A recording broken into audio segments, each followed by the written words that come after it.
Afternoon, Jimmy. Oh, How are you? yeah, I'm well. More to the point. More to the point. How are you? No, I'm fine, mate. I'm fine. I don't play anymore. No. So if I was a player, it might be a little bit different. But anyway, Actually, can you give us that? If you were a player at the Canberra Raiders right now, what's your conversation that you go and have with Jack Wighton?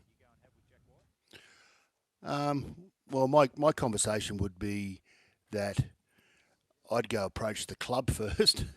Yeah. If I was captain of the club, as an example, I'd go, talk to Ricky, the coach, and Donny Ferner, obviously, who is the CEO and the management team, around where do you think the Raiders are placed, and what sort of things are you going to put in place to win a premiership? So because as everyone knows, and the reason you play the game is because obviously you love it first and foremost, but you want to win a grand final with your mates. Yeah. The guys that you actually put the effort in, week out, month after month, through the year. So I'd find out the history, but then I'd be talking to Jack around. Listen, we can win a premiership, So, I mean, I'm okay if you want to leave the club. I haven't got a problem there, but I believe as the captain or a player in this club that we've got the club at heart, and we want to make sure that we win a premiership. That's our ultimate aim.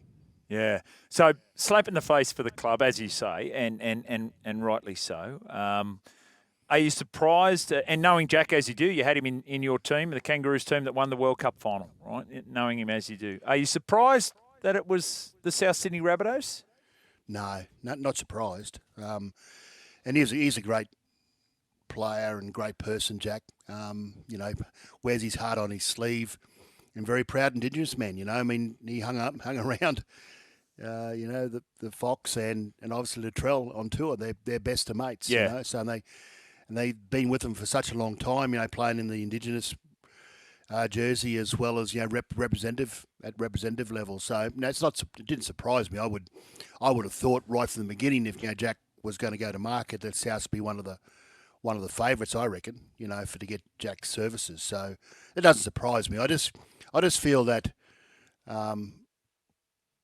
The advice he got, I don't know who gives it the advice, but the advice he got, I think, was a bit way off. You don't say I want to go somewhere else to win a premiership. That's my feeling on it all.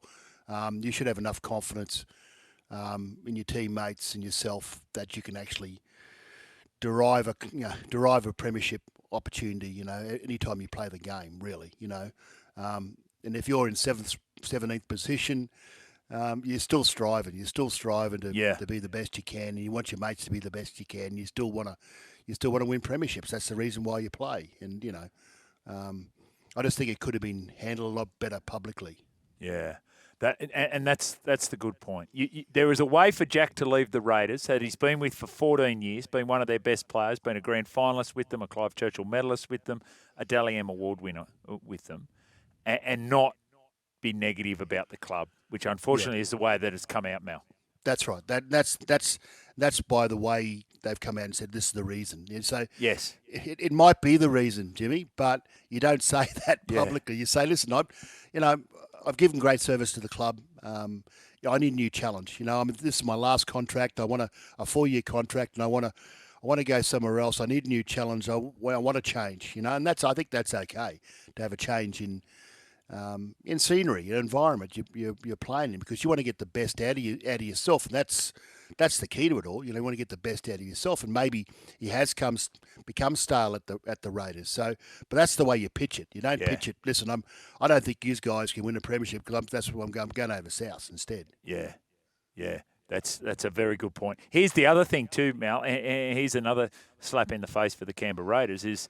Not only are you going to leave because you think the South Sydney Rabbitohs are a closer chance of winning the premiership, but you're going to leave a whole heap of money on the table as well too. They're talking. If we believe the report, we know 1.1 million over 4 years from the Canberra Raiders. But if we believe the structure of the deal with South Sydney, $825,000 a year is what it averages out at. So you're leaving $275,000 per annum on the table for 4 years. There's another slap in the face. It is, very much so. And obviously the word out is obviously, what's market value for Jack Jack Wighton. Yeah. You know? And the thing about the South deal is that, well, you know, he won't be going there to play 5'8". You know, the spine. You know, if you're high quality spine, 6 or 7 or 9 or 1, you demand and command that sort of money. So, but a high quality centre is a different value, isn't it? So I mean, if they're talking about market value, it's probably right. You know, it's probably right for Jack if he's going to go there to play centre. So they're not going to win that argument either, really. The Raiders, you know. No. So and Jack, you know, he probably will play centre, you know, for the Rabbitohs in the ensuing years until maybe Cody. I don't know when Cody's going to retire, but he's still playing really good footy, you know. So, but he's at the back end of his career as well. It's if you're a South Sydney fan, if you think of it from their point of view, it's you're salivating about it, aren't you? Absolutely. Cody Walker out the back to Latrell Mitchell, to Jack Wighton, to Alex Johnson. Like it's something to be excited about. Yeah, exactly. And it's obviously strengthened their team. There's no doubt about that. Jack is a great player. Don't get us wrong. And he's better in the space as well, you know. So he's going to add, I reckon, more value to the club by playing centre. So that's why I played him in the rep team, you know, the Australian team in the centres, because his work rate's great. You know, he's a big, fast, hard to tackle, you know, player. I mean, defensively he's outstanding. You know, he doesn't mind putting shots in. I mean, he could even find his way into the forwards. Who knows? But he's an excellent get for the Rabbitohs. Here's the other one, mate. The Canberra Raiders got $1.1 million to spend. Where do you spend it? Yeah, that's the $1 million question, basically, isn't it? You know, so I don't know. I mean, the clubs have done a really good job in their recruitment and their retention. Most clubs, or all the clubs have done a really good job. So, who's available? You know, of quality of Jack Wighton and for them to spend that sort of money to go to the Raiders, you know, you're going to have to.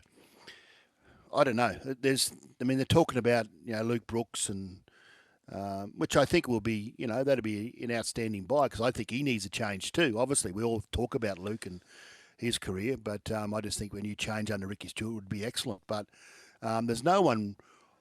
And so they're going to have to rebuild. There's no doubt about that. They have got a little bit of an ageing roster, so they've got to be pretty smart with what they do in the next few years. I think, they just be patient and work towards, you know, developing their own, or, you know, until someone comes off contract. It's going to be a difficult couple of years for them.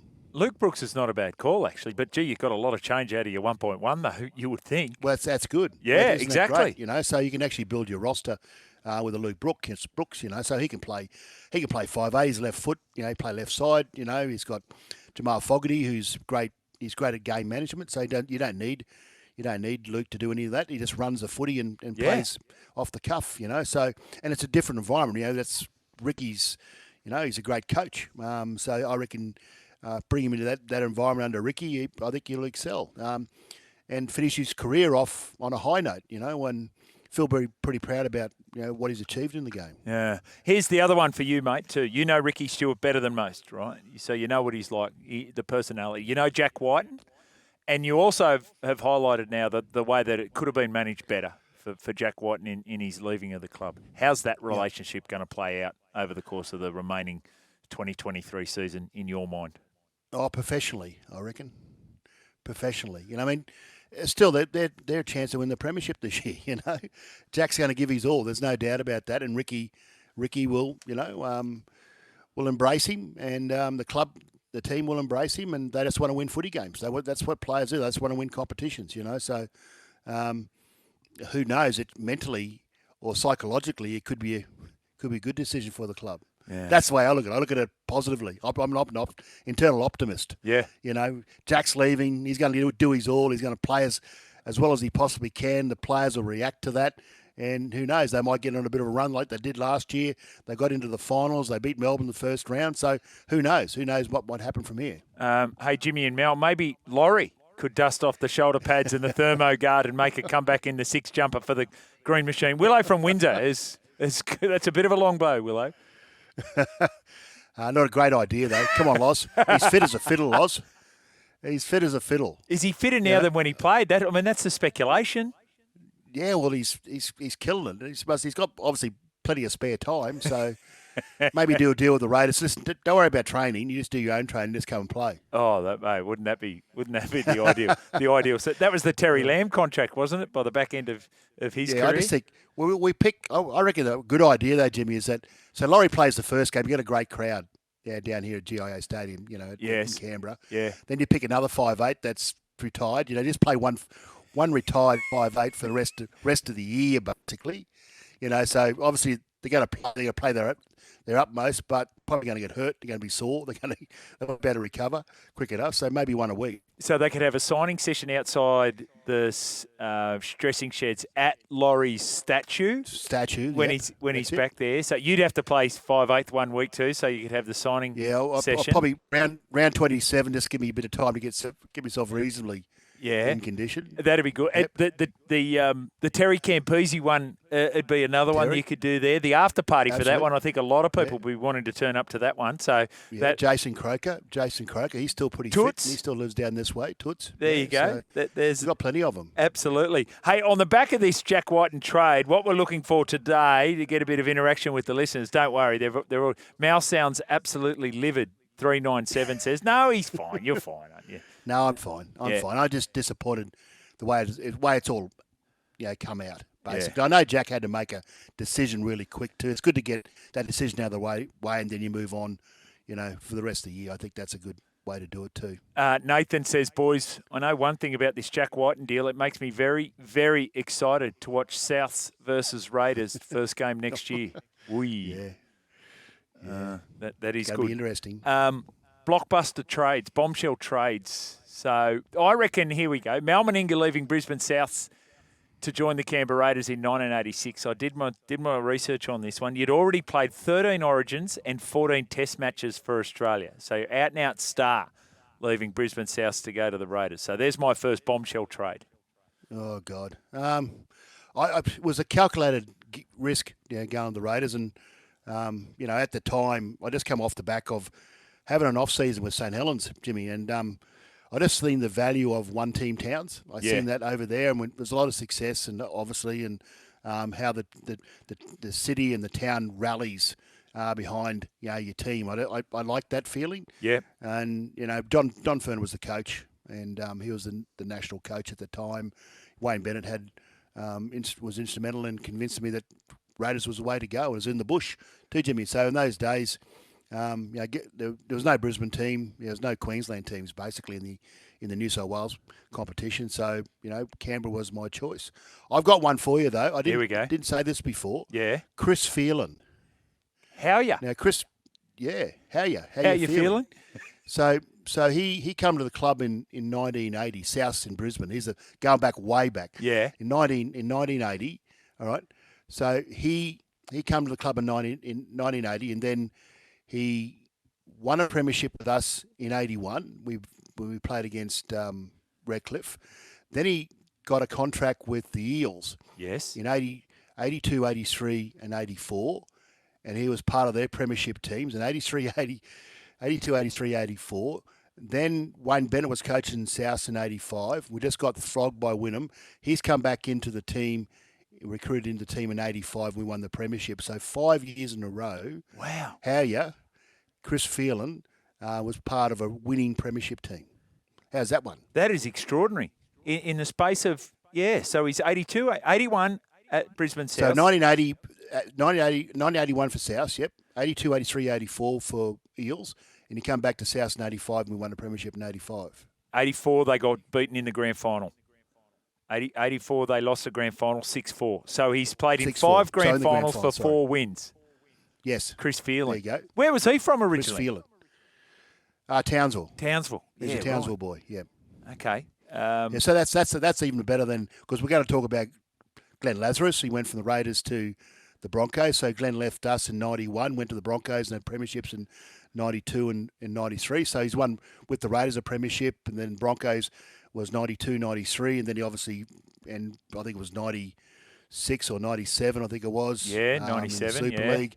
And then he went down to Melbourne in 90, and they won a premiership in 99. Yeah. Or 98. 99, they win the premiership. And the incredible thing about Glenn Lazarus and what he did was, and I think the analyst made mention of this the other day, that he not only won 3 premierships with 3 different clubs, but for each one of those clubs, it was their very first premiership. Oh, there you go. Yeah. Well, So- that's a good point too. Absolutely. Which is extraordinary when you Full think of about knowledge, it. Jimmy. Honestly, Well, I'm just a conduit, Mal. It wasn't my knowledge. I'm just passing it on. All right. I know, it was perfect. Just passing it on. We talked about Cooper Cronk. That's another one, obviously. That was from Melbourne in recent times, obviously to the Roosters straight away. Yes. Getting a premiership, 2 premierships in a row. So that was a huge trade, wasn't it? Massive trade, and what a piece of symmetry that they end up playing the Storm in that very first grand final where Cooper Cronk was at the Roosters. So, yeah, mate. So that's what we're looking for today.